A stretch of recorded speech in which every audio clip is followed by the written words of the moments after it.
नमस्कार दोस्तों। इरफान खान का मुझे एक डायलॉग याद आ रहा है कि बागी तो बीहड़ के जंगलों में मिलेंगे, डकैत तो संसद में बैठते हैं। ऐसे डकैत जिनको हमने संसद भवन में भी बिठाया और विधानसभा में भी। 5 बार के एमएलए रहे और 1 बार के एमपी रहे। गैंगस्टर हैं अतीक अहमद। और अतीक के आतंक का अंत, राइट, बिल्कुल सही सुना आपने। 10 नहीं, पूरी उम्र भर की सजा यानी कि लाइफ इंप्रिजनमेंट की सजा इनको सुनाई गई है। सजा मिलते ही बिलख बिलख कर रोया पापी। अब रो, बैठो, ठीक है, रोते रहो जेल के अंदर। हालांकि कैपिटल पुनिशमेंट की भी यहाँ पर बात की जा रही है, क्योंकि 100 से अधिक क्रिमिनल चार्जेस इनके ऊपर लगे हुए हैं। अभी उनके ऊपर तो फैसला आना बाकी है। ये तो केवल एक मामला था, एक केस था जिसके लिए इनको लाइफ इंप्रिजनमेंट यानी कि उम्र कैद की सजा सुनाई गई है। हम बात करेंगे कौन है अतीक अहमद। सारी बातें जो हमको जानना जरूरी है। I know, I am sure कि आपने थोड़ा बहुत इसके बारे में जरूर सुना होगा अतीक अहमद के बारे में। Here is the news. Atiq Ahmed get life imprisonment in Umesh Pal kidnapping case and sent back to the Sabarmati jail. वापस इनको साबरमती जेल में भेज दिया गया है। बट बिफोर वी बिगिन, आप सभी से रिक्वेस्ट है यार, प्लीज अगर चैनल पे नए आए हो तो दीप कॉन्सेप्ट चैनल को सब्सक्राइब कर लेना। एक सब्सक्राइब अगर आप करोगे तो मेरे को थोड़ा हौसला मिलता है। ओके, न्यूज ये है कि एक स्पेशल एमपी एमएलए कोर्ट ने यहाँ पर इनको सजा सुनाई गई है 2006 के उमेश पाल किडनैपिंग केस में लाइफ इंप्रिजनमेंट की, राइट। तो अतीक अहमद और इनके 2 साथी और हैं, ये हो जाएंगे सोलत हनीफ करके हैं और एक दिनेश पासी। इनको उम्र भर की सजा यहाँ पे सुनाई गई है एक स्पेशल कोर्ट के द्वारा प्रयागराज के अंदर। ये वहां पे गुजरात की जेल में बंद थे, वहां से इनको प्रयागराज लाया गया और प्रयागराज में इनको कन्विक्ट यहाँ पे किया गया है, सजा सुना दी गई है under the IPC section 364A, जिसके अंदर लिखा हुआ किडनैपिंग और abduction in order to murder. यहाँ पर अगर बात करोगे सेक्शन 364 में, तो मैक्सिमम सजा डेथ सेंटेंस है यानी कि कैपिटल पनिशमेंट दी जा सकती है। लेकिन इनको 10 साल, सॉरी 10 साल मेरे मुंह से निकल रहा बार बार, इनको उम्र भर की सजा यानी कि लाइफ इंप्रिजनमेंट की सजा यहाँ पे सुनाई गई है। अब ये तो एक मामला था, हम लोग जानेंगे कौन सा मामला था। लेकिन वैसे तो इनके ऊपर अगर आप देखोगे तो 100 से ज्यादा क्रिमिनल चार्जेस लगे हुए हैं। और ये हमारी गलती है। ऐसे लीडर्स को, ऐसे लोगों को हम लोग संसद भवन में अपना रिप्रेजेंटेटिव बना के भेजते हैं, जो कानून बनाते हैं हमारे लिए। ये क्या कानून बनाएंगे जो खुद कानून तोड़ते हैं। वैसे भी अगर आप बात करोगे एमपी और एमएलए की, बहुत सारे ऐसे मिल जाएंगे जिनके ऊपर क्रिमिनल और सिविल चार्जेस लगे हुए हैं, केस चलते रहते हैं, लेकिन फिर भी हम लोग इनको भेज देते हैं। तो ये पूरी की पूरी जनता की ही गलती है एक प्रकार से अगर देखा जाए तो। लेकिन उत्तर प्रदेश सरकार, योगी आदित्यनाथ ने बोला है कि ऐसे गैंग माफियाओं को अब बख्शा नहीं जाएगा, है ना। चुन चुन कर हम लोग इनका ठिकाना लगा देंगे।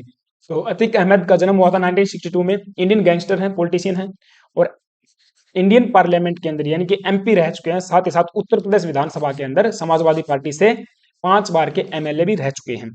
हालांकि 5 बार एमएलए समाजवादी पार्टी से नहीं रहे। 3 बार तो इन्होंने इंडिपेंडेंट चुनाव लड़ा था और 1 बार इन्होंने अपना दल से। इसके बाद 2 बार इन्होंने यहाँ पे Sapa that is Samajwadi party से चुनाव लड़ा, ठीक है। तो ये इनका पॉलिटिकल करियर था। और भी सारी बातें करेंगे, कौन कौन से चार्ज लगे हुए हैं। लेकिन अगर हम बात करते हैं 1989, इनका दौर शुरू होता है 1989 से लेकर 2004 तक।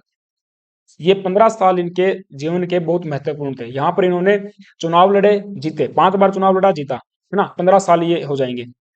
और अगर आप देखोगे ना, जनता ने इनको बिल्कुल एक प्रकार से सपोर्ट किया, क्योंकि मसीहा बनते फिरते थे गरीबों के। जैसे कि अमीर लोगों से यहाँ पे पैसा ले लिया और गरीबों में बांट दिया, इस प्रकार का काम भी किया करते थे। यानी कि जो गरीबों के मसीहा बनते फिरते थे, तो जनता का सपोर्ट इन्होंने एक बार कार से ले लिया और दूसरी तरफ क्राइम करते जाओ, तो ये वाला मामला है। क्योंकि जनता फिर आपको सपोर्ट करेगी, क्राइम करो आप, कोई दिक्कत नहीं है। लेकिन अब ऐसा नहीं चलेगा, ठीक है। अब अगर आपने क्राइम किया है तो भाई सजा मिलेगी। Now he was elected as a member of the legislative assembly from Allahabad west seat. Allahabad west seat से 5 बार के कंजिक्यूटिव टर्म्स में रिकॉर्ड जीत इन्होंने हासिल की थी। 2004 के अंदर जो लोकसभा के इलेक्शन थे, फुलपुर सीट से इन्होंने चुनाव लड़ा, जीत गए। 2009 तक ये समाजवादी पार्टी से एमपी रहे पार्लियामेंट के अंदर।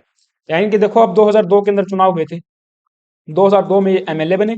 लेकिन 2004 के अंदर जैसे ही इलेक्शन आए थे, national election, that is the Lok Sabha के इलेक्शन, वहां पर इन्होंने चुनाव लड़ा, जीत गए। अब 2004 में क्या कर दिया, इस्तीफा दे दिया। अब 2004 में ये वाली सीट खाली होगी, जो इलाहाबाद वेस्ट सीट खाली होगी, इसके ऊपर हुआ बाई इलेक्शन। 2004 में बाई इलेक्शन में इन्होंने अपने भाई को यहाँ पे उतार दिया। इनके भाई जो अशरफ करके हैं, खालिद खालिद आजिम या फिर अशरफ, इन्होंने उसको चुनाव में लड़ा दिया। लेकिन इनके भाई यहाँ पर जीत गए, हार गए बीएसपी के एक लीडर राजूपाल से।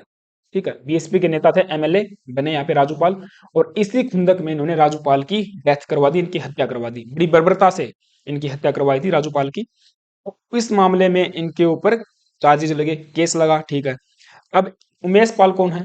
उमेश पाल प्राइम विटनेस थे इस केस के अंदर। ये वाला जो मामला था बीएसपी लीडर का जो हत्या करने वाला मामला, इसके अंदर इस केस में प्राइम विटनेस थे उमेश पाल। इनको इन्होंने 2006 में किडनैप करवाया, धमकाया कि आप हमारे खिलाफ गवाही नहीं दोगे वरना आपको जान से मार दिया जाएगा। लेकिन ये नहीं माने, इन्होंने इनके ऊपर केस ठोक दिया, एफआईआर करवा दी उमेश पाल ने। अब दो 24 फरवरी की बात हो जाएगी। 24 फरवरी 2023 को इन्होंने उमेश पाल यादव की हत्या करवा दी बड़ी फिल्मी स्टाइल से। आई होप कि आपने वो वीडियो जरूर देखी होगी। मैं वीडियो नहीं डाल पाया यहाँ पर, लेकिन जरूर आपने देखी होगी इंटरनेट के ऊपर। तो 24 फरवरी 2023 को इन्होंने उमेश पाल की हत्या करवा दी।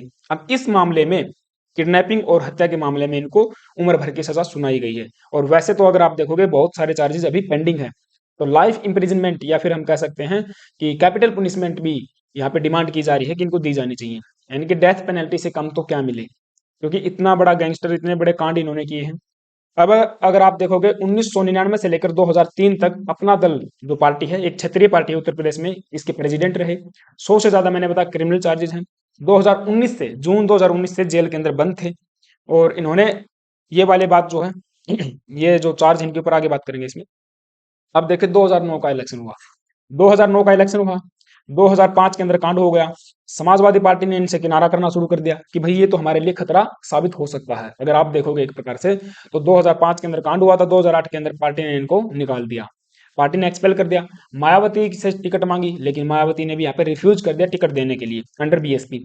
फिर इन्होंने अपना दल के पास गए, अपना दल ने इन्होंने अपना कैंडिडेट चुना और यहाँ पे प्रतापगढ़ से चुनाव लड़वा दिया, लेकिन यहाँ पे चुनाव हार गए। 2009 का इलेक्शन जो उत्तर प्रदेश का था, वो यहाँ पे हार गए थे। लेकिन 2012 का इलेक्शन फिर से लड़ते हैं।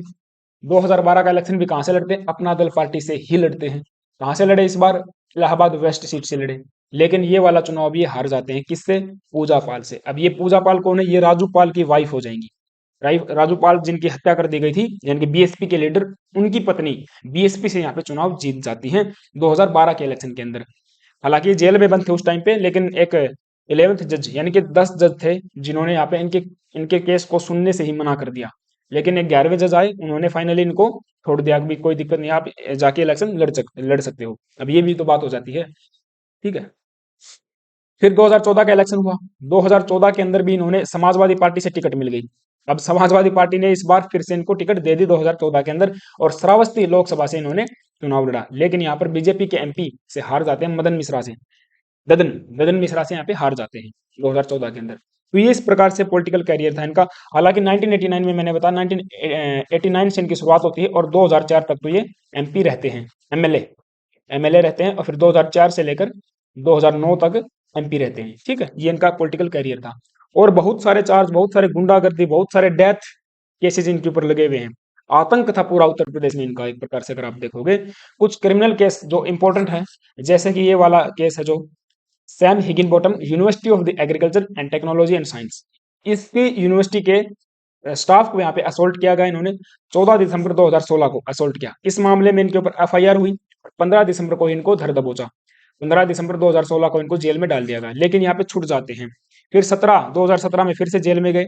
अब जेल में रहते रहते भी इन्होंने बहुत सारे कांड किए, जैसे कि kidnapping and torturing a businessman in Deoria jail. Deoria jail में इनको भेज दिया। अब देवरिया जेल में रहते रहते इन्होंने मोहित जायसवाल करके एक बिजनेसमैन है, उनको वहां पे उठवा लिया। इनको एक्सटॉर्शन का पैसा मांगा, एक बार दे दिया, दूसरी बार फिर मांगा, दूसरी बार इन्होंने मना कर दिया मोहित जायसवाल ने। जैसे ही मना किया पैसा पैसा देने के लिए, इनको उठवा लिया वहां से, और जेल के अंदर इन्होंने फिर इनको पीटा, मारा, असोल्ट किया। और साथ ही साथ बताया जाता है कि पुलिसकर्मी भी यहाँ पर इन्वॉल्व थे इस मामले के अंदर। जैसे ही गवर्नमेंट के पास खबर पहुंची, तुरंत प्रभाव से इनको बरेली जेल के अंदर शिफ्ट कर दिया गया। और साथ ही साथ जो भी एक्यूज यहाँ पे थे पुलिसकर्मी, उनको तुरंत प्रभाव प्रभाव से सस्पेंड कर दिया गया। तो ये एक्शन यहाँ पे लिया गया था। फिर बरेली जेल से इनको प्रयागराज सेंट्रल जेल में भेज दिया गया, ठीक है। प्रयागराज सेंट्रल जेल में भी रहते रहते इन्होंने और दो बिजनेसमैन को यहाँ पे एक्यूज किया, मतलब उनको असोल्ट किया। तो ये मामला एक बार फिर से इनके ऊपर एफआईआर हुई।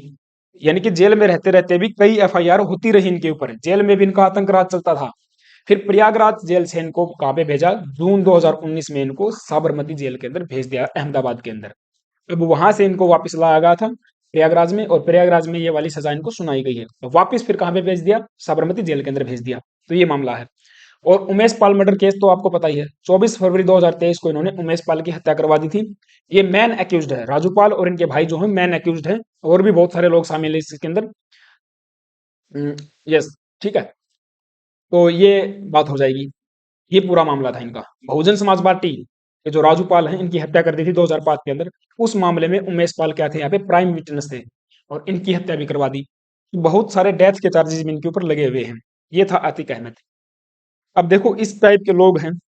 अब गलती किसकी? जनता की ही गलती है। अगर मेरे पर्सपेक्टिव से आप देखोगे तो मैं तो मानता हूं जनता की गलती है। ऐसे लोगों को हम लोग चुन के भेजते हैं, गैंगस्टर। ठीक है, तो आतंक राज तो भाई अब नहीं चलेगा देश के अंदर। बहुत सारे माफियाओं का यहाँ पे सफाया किया जा रहा है सरकार के द्वारा, और आगे भी होता रहेगा। और भी इनके ऊपर चार्जेस लगे हुए हैं, उनके अंदर क्या मतलब इनको पनिशमेंट मिलती है, किस प्रकार से फैसला आता है, आगे जो भी अपडेट आएगी उससे मैं आपको आगाह करवाता रहूंगा। तो ये मामला था। आई होप कि आपको सारी चीजें समझ में आई होंगी। अगर ऐसा है तो प्लीज यार एक लाइक कर दीजिए, बस एक लाइक कर दीजिए और एक सब्सक्राइब कर लीजिए अगर आप नए आए हो तो। Thank you guys, have a nice day. मिलते हैं। Till then stay in and stay with us.